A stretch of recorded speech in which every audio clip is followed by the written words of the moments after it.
নমস্কার, কেমন আছেন সবাই? পূজা সিলি কিচেনে আরও একটি ডেইলি ব্লগে আপনাদের সবাইকে স্বাগত। সকাল সকাল মিষ্টি চলে এসেছে। আমার কিছু সবজির অর্ডার দেওয়া ছিল মিষ্টির কাছে, তো সেই সবজিগুলো নিয়ে এসেছে। আর যে সবজিগুলো আমি ওকে অর্ডার দিয়েছিলাম সেই সবজিগুলো কিন্তু আমাদের এখানে যে খুব তাড়াতাড়ি পাওয়া যায় তেমনটা না।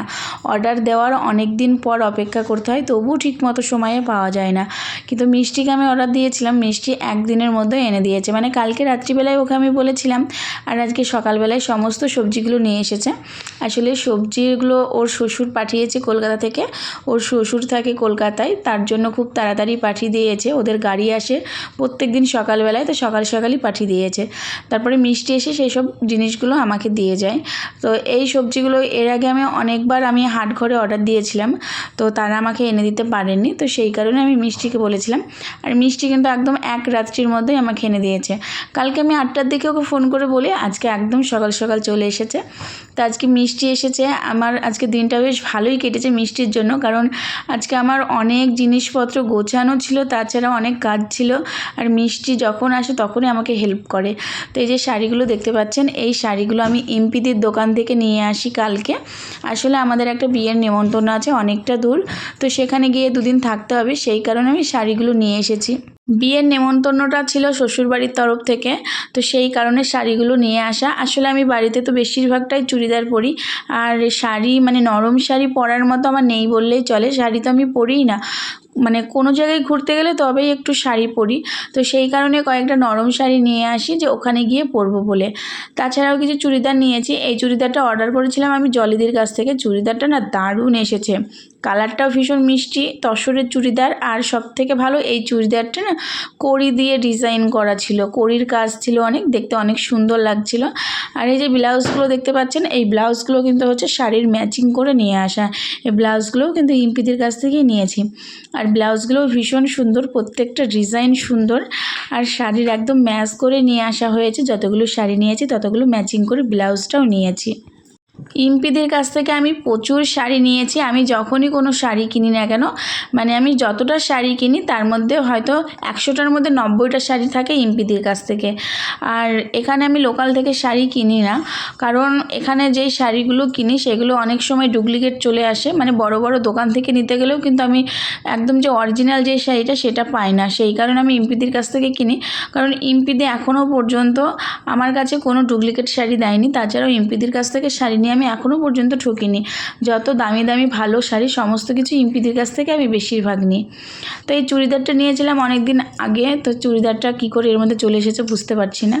এরই মধ্যে আর একটা পার্সেল চলে আসে, পার্সেলটাও ছিল শাড়ির। তো আজকে এই পার্সেলটা চলে এসেছে, মানে খুব তাড়াতাড়ি চলে এসেছে। শাড়ির এই পার্সেলটা আমি অর্ডার দিয়েছিলাম কয়েকদিন আগে, এত তাড়াতাড়ি আসবে বুঝতে পারিনি। আর অনলাইন থেকে আমি শাড়ি নিই না বললেই চলে, হয়তো হাতে গুনে কয়েকটা নিয়েছি, তার মধ্যে এই একটা। তো কালারটা তো খুবই মিষ্টি এসেছে। অনলাইনে যখন দেখি শাড়িটা বেশ ভালো লাগছিল, আর এইটা ভীষণ ট্রেন্ড চলছে এখন। এই শাড়িটা সবাই মানে এই রকম টাইপের শাড়ি সবাই পরছে, আমারই ছিল না। তো ভাবলাম একটা শাড়ি নিই, যদিও বেশ ভালোই লাগছে, কিন্তু আমাকে পরে মানাবে না, অনেক পাতলা ছিল শাড়িটা। তো শাড়িটা আমি রেখে দিলাম, যদি ভালো লাগে পরবো, না যদি ভালো লাগে কাউকে দিয়ে দেবো। তারপরে এই যে সবজিগুলো মিষ্টি সকালবেলায় এনে দিয়েছে সেইগুলো দিয়ে এখন আমি একটা রেসিপি তৈরি করব। এটা কিন্তু ভীষণ হেলদি রেসিপি। এই রেসিপিটা খুব তাড়াতাড়ি হয়ে যায়, দারুণ টেস্টি। তো মিষ্টি বলছে ঘাস পাতা দিয়ে কি রান্না করে দিচ্ছ? আমি বলছি তুমি খেয়ে দেখো, বেশ ভালো লাগে। তো যত রকমের সবজি নিয়েছিলাম সমস্ত সবজিগুলো দিয়ে দিলাম এখানে স্টিম করতে। আজকে স্টিমারটা কোথায় রেখেছি আমি খুঁজে পাচ্ছি না, আসলে টুকটুকি দিয়ে রেখেছে, আমি খুঁজে পেলাম না। সেই কারণে এই গামলাতে করে আমি সবজিগুলো স্টিম করতে দিয়ে দিলাম। আর এদিকে 2 চামচ মতো এখানে সাদা তেল নিয়ে তার মধ্যে পেঁয়াজ, রসুন কুচি, একটুখানি আদা কুচি দিয়ে ভেজে নিয়ে তার মধ্যে ওই যে পেঁয়াজ পাতা, তারপরে সোয়াবিন অল্প একটু ভাপেও দিয়েছি, আবার কিছুটা সোয়াবিন ভেজানো ছিল সেটাও দিয়ে দিলাম। তার মধ্যে দিয়ে দিলাম পনির, কাঁচা লঙ্কা। এবার এইগুলো ভালোভাবে ভেজে নেব। এই রেসিপিটা না ভীষণ সহজ আর খেতে দারুণ লাগে। যারা ওয়েট লস করতে চায় তারা তো এই রেসিপিটা অবশ্যই ট্রাই করতে পারে, খুব টেস্টি একটা রেসিপি, আর আমার তো ভীষণ ভালো লাগে। তারপরে এই পনির টনিরগুলো ভাজা হয়ে গেলে যেই সবজিগুলো আমি এখানে স্টিম করতে দিয়েছিলাম সমস্ত কিছু এখানে দিয়ে দিলাম, মানে ওই যে পেঁয়াজ টিয়াজগুলো ভাজছিলাম তার মধ্যে দিয়ে দিলাম। গ্যাসের ফ্লেমটা হাইয়ে দিয়ে তারপরে সমস্ত সবজি ভালোভাবে ভেজে নিতে হবে। আর নামানোর আগে গোলমরিচ গুঁড়ো আর অনেকটা পরিমাণ লেবুর রস দিতে হবে, তারপরে নামিয়ে নিতে হবে। দারুণ টেস্টি একটা রেসিপি। তো তারপরে খাওয়া দাওয়ার পর কিছু টুকিটাকি কাজ ছিল, সেগুলো সেরে উঠতেই আমার সন্ধ্যা হয়ে গেছে। তো এখন সন্ধ্যাবেলায় যাচ্ছি বাজারে টুকিটাকি কিছু কাজ আছে। তো বাজারে গিয়ে আমার ফার্স্টে দেখা হয়ে গেল পায়েলের সাথে। পায়েলকে দেখে তো আমি পুরোই অবাক হয়ে গেছি, মানে ওর সাথে এইভাবে দেখা হবে ভাবতে পারিনি। বিয়ের পরে এই প্রথম ওর সাথে দেখা হলো। তো পায়েল তো প্রচণ্ড রেগে আছে ওর বিয়েতে আমি যেতে পারিনি বলে। আসলে ওর বিয়ের সময় আমরা গিয়েছিলাম কুম্ভ মেলায়, সেই কারণে ওর বিয়েতে আমরা যেতে পারিনি। তো অনেকেই ভেবেছে পায়েলের সাথে কি আমার ঝামেলা হয়েছে, আমি কেন ওদের বাড়ি যাইনি। সেই রকম কোনো ব্যাপারে না, আসলে ওদের বিয়ের সময় আমরা বাড়িতে ছিলাম না। তো এখানে চলে এসেছি ব্যাগের দোকানে। আসলে অনেকটা দূরে যাব, তো ভাবছি একটা বড় ট্রলি নিয়ে নিই। ছেলে মেয়েদের জামা কাপড়, নিজের এত জিনিসপত্র, ভাবলাম ট্রলিতেই ভালোভাবে হবে। তো আমার যে ট্রলিগুলো আছে সেইগুলো অনেকটাই ছোট, আর এই সাইজ মানে যেই সাইজের একটা ট্রলি নিলাম সেই সাইজের ট্রলিটা আমার মেয়ে ভেঙে ফেলেছে। তারপরে আসলাম সৌন্দর্যতে, সেখানেও কিছু টুকিটাকি জিনিসপত্র নেওয়া আছে। তারপরে চলে আসলাম বাড়িতে। আর আজকে বাজারে যাওয়ার মেন কারণ ছিল, আমি কিছুদিন আগে ইম্পিদির কাছ থেকে অনেক শাড়ি নিয়ে আসি। তো সেই সব শাড়িগুলো আমি ব্লাউজ তৈরি করতে দিয়ে এসেছিলাম। তো সেই সব শাড়িগুলোই আনতে গিয়েছিলাম মেন কারণ। তো এই যে আমার ছেলে ট্রলি ব্যাগটা নিয়ে উপরে চলে আসলো, তার কারণ ওই ট্রলি ব্যাগের ভেতরে ওদের খেলনা ছিল, সেই কারণেই ট্রলি ব্যাগটা নিয়ে ও আমার আগেই ওপরে চলে এসেছে।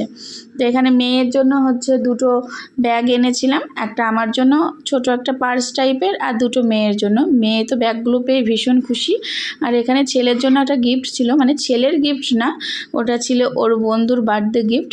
আর এই যে যেই শাড়িগুলো আমি দিয়েছিলাম সেই শাড়িগুলো নিয়ে চলে এসেছি। এইখানে যতগুলো শাড়ি আছে সবগুলোই মুর্শিদাবাদ সিল্ক। এখানে মানে 5টা কি 6টা মুর্শিদাবাদ সিল্ক আছে, সবগুলোই আমি ইম্পিদির কাছ থেকে নিয়েছি। তো ফার্স্টে এই যে একটা লাল কালারের, এটা লাল কালার না ঠিক, কিন্তু ভিডিও করছিলাম তাই মনে হচ্ছিল যেন ওটা লাল কালার। তারপরে একটা কালো আর লাল কালার দিয়ে নিয়েছিলাম, এটাও কিন্তু বেশ ভালো লাগছিল দেখতে।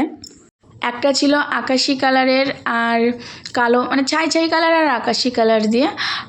আর একটা ছিল একটু খয়েরি খয়েরি টাইপের, মেরুন টাইপের, এটাও বেশ ভালো, এটা আমার সব থেকে বেশি পছন্দ হয়েছে।